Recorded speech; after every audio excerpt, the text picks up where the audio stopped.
The answer?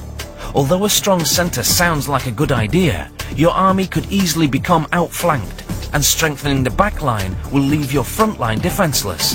But keeping the flanks strong allows you to crush Persia's weakest troops and control the boundaries of the battle. The answer is B. When Miltiades brought his army down to face the Persians, he was hoping that his plan would work. He didn't know if it would work, because nobody had ever tried it before. Commander Miltiades deliberately weakens the centre of his line, leaving the flanks strong. The Athenians walk shoulder to shoulder down the hill towards the waiting enemy. The Athenians must have been terrified as they marched down the hill toward the Persian army. Probably very few Athenians thought they would make it out of this battle alive. As the Athenian army approaches, Datis orders the Persians to stand ready with bows and arrows. How do you tell your troops to avoid the arrows? A. Use shields. They'll deflect arrows. B. Walk zigzag. You'll be a difficult target. C. Charge the enemy. You'll cover the target area faster. The answer?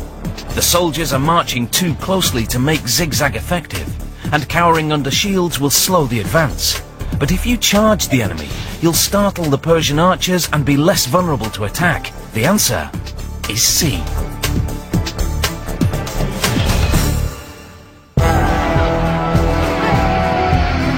When the Athenians advanced against the Persian army, Miltiades ordered them to advance at double speed to close the ground between themselves and the Persians as quickly as our expression to advance at the double comes from, going twice as fast as usual to give the Persian archers only half the time to shoot arrows at them.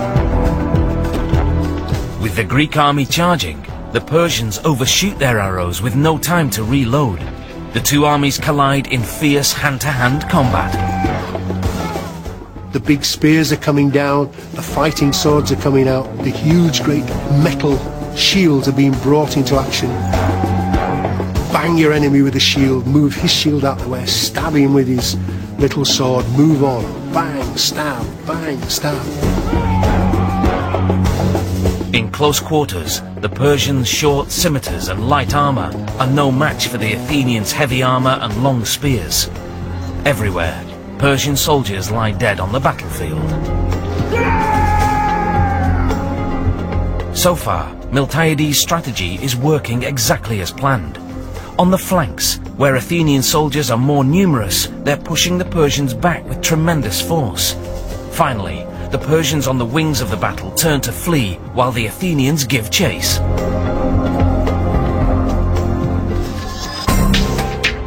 Where's the best place to chase retreating Persian troops?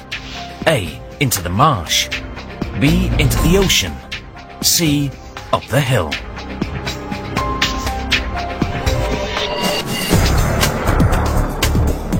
The answer? If you chase Persian soldiers up the hill, they can hide in the trees, and moving towards the ocean will lead them to the safety of their ships. But if you force them into the marsh, they'll struggle and drown. The answer is A.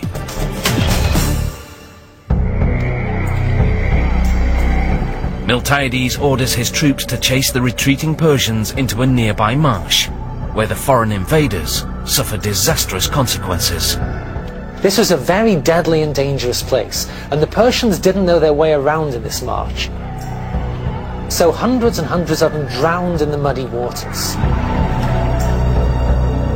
Meanwhile, the Greeks in Miltiades' weaker centre line are in trouble. Here the Persians are taking ground. If Miltiades doesn't act fast, the Greek centre line will collapse, and Persian forces will turn on the remaining Greeks.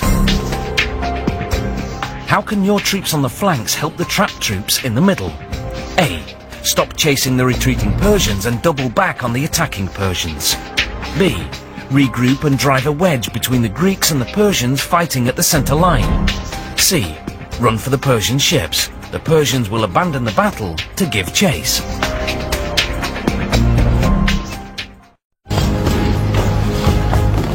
It's late morning on the 17th of September 490 BC. The Greek and Persian armies are in the thick of battle on the plains of Marathon. Commander Miltiades and the outer flanks of his Athenian troops have overpowered the wings of the Persian line and have them on the run. But now Persian commander Datis' centre forces are about to overrun Miltiades' weaker centre line. You are Commander Miltiades. How can your troops on the flanks help the trapped troops in the middle? A. Stop chasing the retreating Persians and double back on the attacking Persians. B. Regroup and drive a wedge between the Greeks and the Persians fighting at the centre line. C. Run for the Persian ships. The Persians will abandon the battle to give chase. The answer? There's no guarantee that the Persians will follow Greek soldiers running for the ships. And regrouping to drive a wedge between the Greeks and the Persians at the centre line would leave the enemy an open escape route.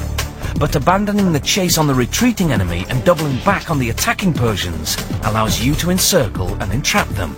The answer is A.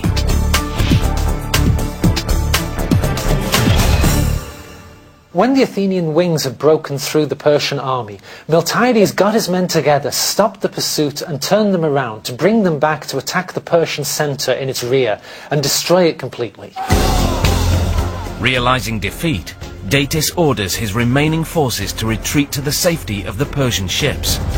The Athenians follow their enemy into the crashing surf and cut them down as they flee.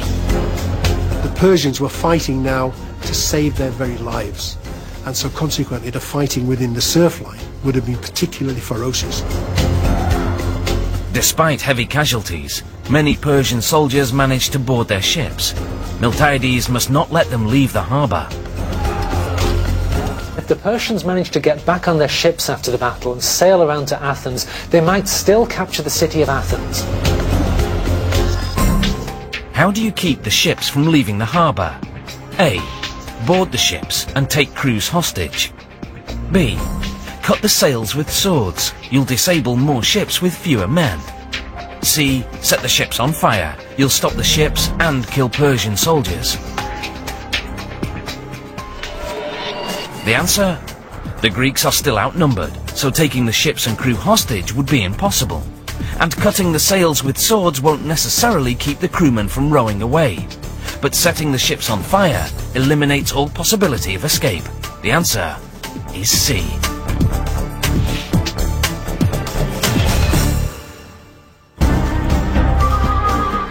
Miltiades tells his soldiers to use flaming torches to set the Persian ships on fire.